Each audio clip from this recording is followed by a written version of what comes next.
Kızık zarı vajina girişinde yaklaşık vajinanın 1 santim derinliğinde bulunan yaklaşık 2-5 mm çapında membranöz bir dokudur aslında. Çok ciddi oranda sinir yapısı ve kan damarı içermez. Sadece minik kılcallarla beslenmektedir. Özellikle ilk ilişki esnasında ya da vajinaya yabancı girişçisinin girmesi esnasında kızık zarında bir takım yırtılmalar meydana gelebilmektedir.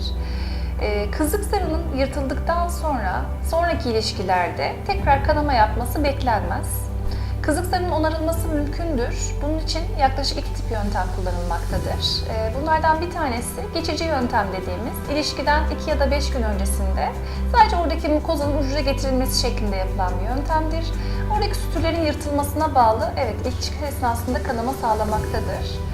Ama başarı şansı daha düşük olan bir yöntemdir. Diğer bir yöntem PLEP yöntemidir. Yine vajinanın alt duvarından yaklaşık 1 santim çapında bir doku vajina üst duvarına birleştirilmektedir. Bu şekilde yeni bir kızlık zarı yapımı sağlanmaktadır. Bu yöntemin başarı oranı çok daha yüksektir ve özellikle ilişkiden önce, bir yıl öncesinde bile yapılsa mutlaka sonraki ilişkide kanama sağlamaktadır.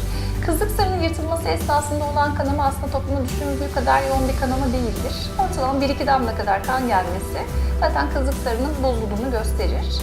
Herkeste kızlık zarı yırtılması sonrasında kanama gerçekleşmeyebilir. Bazılarının kızlık zarı esnek olabilir. Tıpkı ağız yapımız, burun yapımız, vücudumuz gibi herkesin kızlık zarı yapısı ve şekli de farklıdır. Kızlık zarı operasyonu 15-20 dakika kadar süren bir operasyondur. İşlem genel ya da lokal anesteziyle yapılabilir. İşlem sonrasında kişi günlük hayatına aynı gün devam edebilmektedir. Herhangi bir istirahat ya da rapor gerektirmez.